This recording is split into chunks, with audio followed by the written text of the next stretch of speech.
m'appelle Caroline Leclerc, j'ai 28 ans, je viens de Nivelles et durant mon temps libre, j'aime bien aller courir, principalement. J'aime beaucoup aussi sortir avec des amis, aller au cinéma. J'aime beaucoup la musique, je m'intéresse pas mal oui, euh, aux différents événements culturels autour de la musique.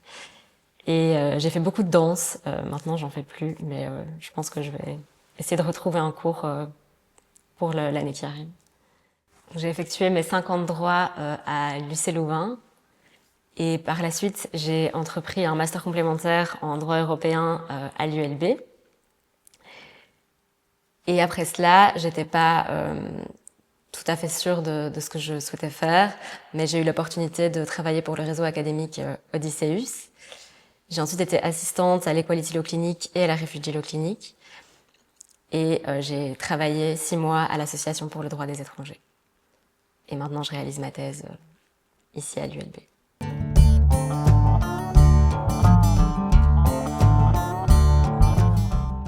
Alors initialement, je souhaitais être journaliste, donc je me dirigeais pas du tout vers le droit.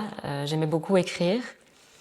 Et puis il y a eu un exercice d'éloquence en secondaire où on devait choisir un personnage d'un des livres qu'on avait lu et faire son plaidoyer. Donc il fallait que ce soit évidemment un personnage indéfendable. Et j'avais fait le plaidoyer de Don Juan. Et cet exercice m'avait beaucoup plu. Et donc j'ai commencé à me poser la question de savoir si peut-être je préférais pas faire des études de droit plutôt que du journalisme. Et donc en réto, j'ai réalisé mon travail de fin d'études sur une comparaison entre les études de communication et les études de droit. Et j'ai fait un stage d'une semaine dans un journal et un stage d'une semaine dans un cabinet d'avocats. Et ma conclusion a été que je préférais le journalisme. Mais le journaliste chez qui j'ai effectué mon stage m'a conseillé d'entreprendre des études de droit parce que ça menait à tout et que des journalistes ont fait du droit mais que des avocats n'ont pas fait la communication. Et donc j'ai décidé de faire du droit.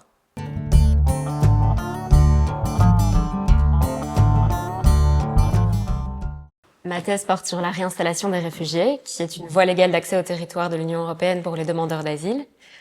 Il faut savoir que la plupart des personnes qui fuient des zones de conflit ne vont pas atteindre le territoire de l'Union européenne ou des États-Unis, de l'Australie, mais vont plutôt trouver refuge dans des zones qui sont proches du pays que les migrants fuient. Par exemple, si on prend un réfugié congolais qui va fuir Goma, bien souvent, il va obtenir une protection dans des pays proches comme le Rwanda, l'Ouganda, mais ces pays accueillent un grand nombre de réfugiés et de facto les conditions dans lesquelles ces réfugiés vivent ne sont pas appropriées et donc la réinstallation va permettre d'aller chercher les réfugiés les plus vulnérables dans ces pays de premier asile et de les réinstaller notamment en Europe, aux États-Unis, en Australie. Et donc c'est vraiment un processus qui permet de réinstaller les réfugiés les plus vulnérables pour qu'ils puissent construire un avenir meilleur. Et ce que j'étudie principalement, c'est l'absence en fait d'instruments juridiquement contraignants qui encadrent ce processus.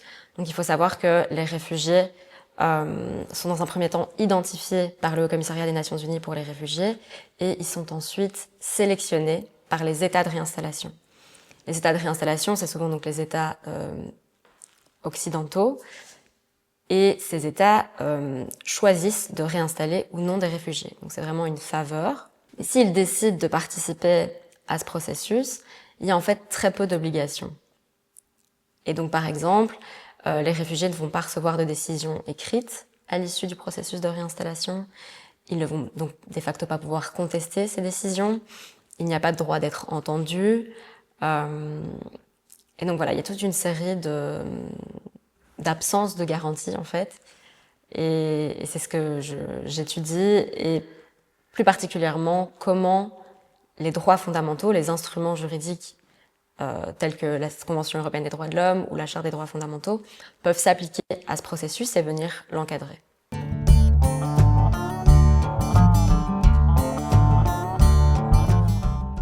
Oui, je suis financée par le FNRS sous un financement projet de recherche.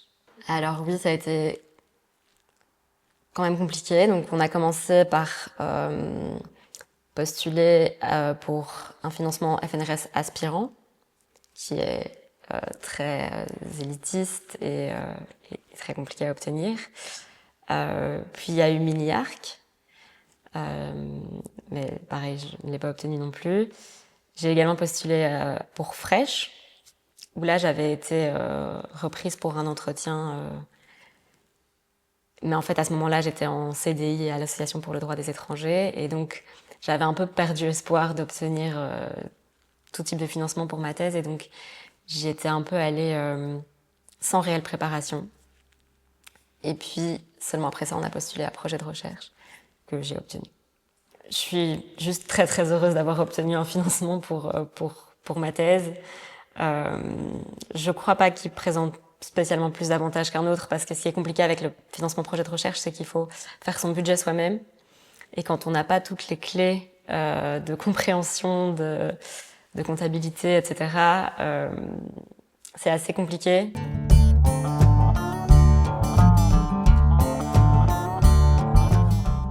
Je suis dans ma 3e année de thèse, donc à la fin.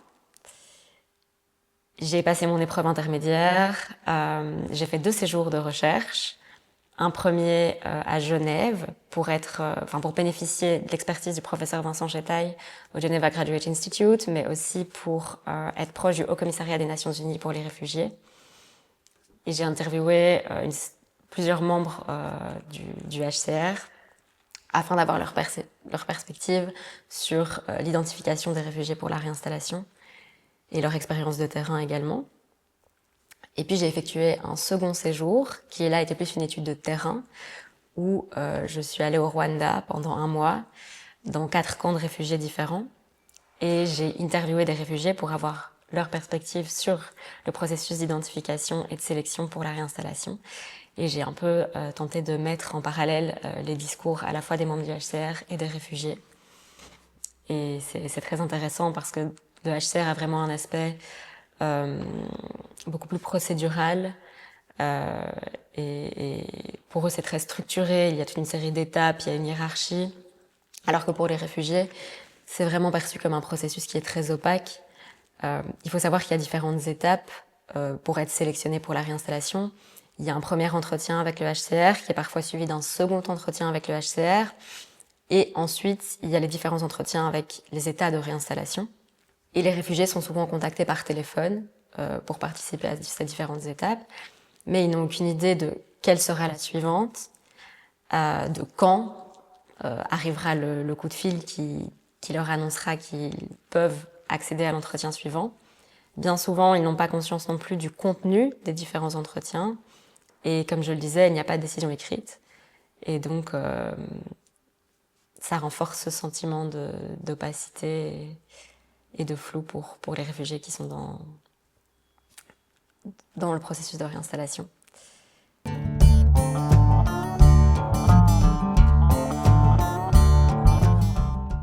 J'ai participé à différentes conférences au cours de ma thèse, mais je pense que celle qui m'a le plus marquée et qui m'a aussi le plus permis d'évoluer, c'était la conférence que j'ai réalisée à Lampedusa. C'était une conférence sur les voies d'accès au territoire de l'Union européenne pour les demandeurs d'asile. Et là, vraiment, c'était très particulier parce qu'on était une quinzaine. On était là pour 2-3 jours. Et on avait chacun dû réaliser un article préalablement à cette conférence et puis le présenter lors de la conférence. Mais quasiment tout le monde avait rédigé un article. Et puis il y avait un panel de 5 professeurs qui avaient revu ces articles. Et c'était très très enrichissant parce qu'on était vraiment une bande de chercheurs et de profs à travailler sur, je vais pas dire le même sujet, mais les voies légales d'accès, c'est quand même déjà très précis. C'est rare d'avoir des conférences qui sont autant en lien avec le thème de nos recherches. Et donc ça, c'était vraiment très enrichissant. Le fait d'être à Lampedusa aussi, évidemment, qui a un lieu assez emblématique. Et les retours qui avaient été faits m'ont beaucoup aidé.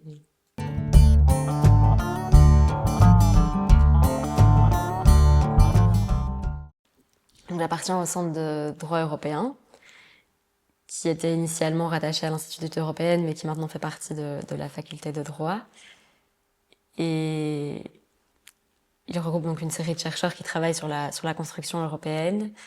On a des séminaires internes de façon assez régulière pour présenter nos recherches, ce qui nous permet vraiment d'avoir des retours et d'avancer.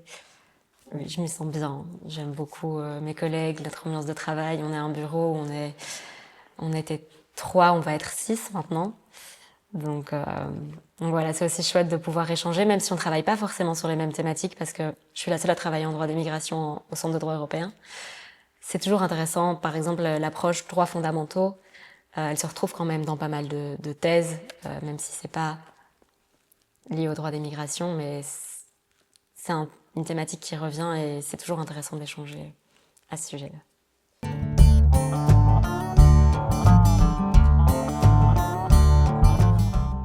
Initialement, j'avais fait mes études de droit à l'UC Louvain. Puis quand je suis sortie, j'étais pas tout à fait prête à travailler. Et donc, j'avais envie de faire un master complémentaire. C'était le Covid, donc j'étais assez restreinte géographiquement. Et l'ULB proposait donc un master complémentaire en droit européen qui permettait aussi de faire un stage. Parce qu'il faut savoir que j'ai fait un Erasmus quand j'étais à l'UCL. Et donc, j'ai pas pu faire de stage. Et là, j'avais envie de faire un stage, de voir un peu comment c'était en pratique.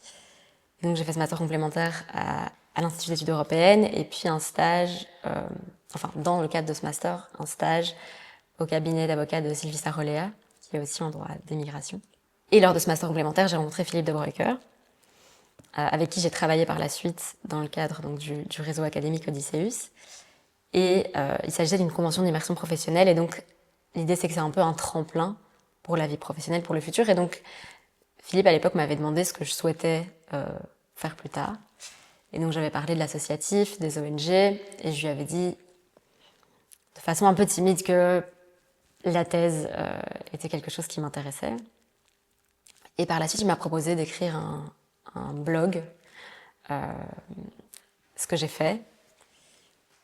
Et quand ce blog a été publié, il m'a proposé d'être mon promoteur pour un projet de thèse. On a un peu parlé donc des sujets qui m'intéressaient. J'ai expliqué que j'avais fait mon mémoire sur les visas humanitaires. Et donc il m'a dit, la réinstallation, c'est une voie légale d'accès au territoire, elle est très peu étudiée. Et moi, ça m'a tout de suite parlé. Donc on a monté un projet ensemble. Et puis en fait, par la suite, Sylvie Sarolea est venue se greffer au projet aussi. Et donc, je réalise une thèse en co-tutelle, en fait, entre l'ULB et l'UC Louvain. Je suis ravie.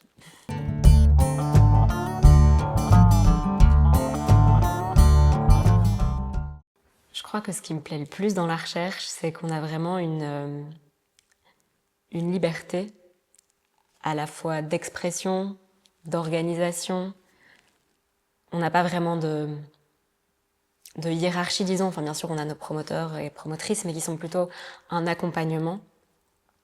Et donc, on a vraiment cette liberté de pouvoir s'exprimer.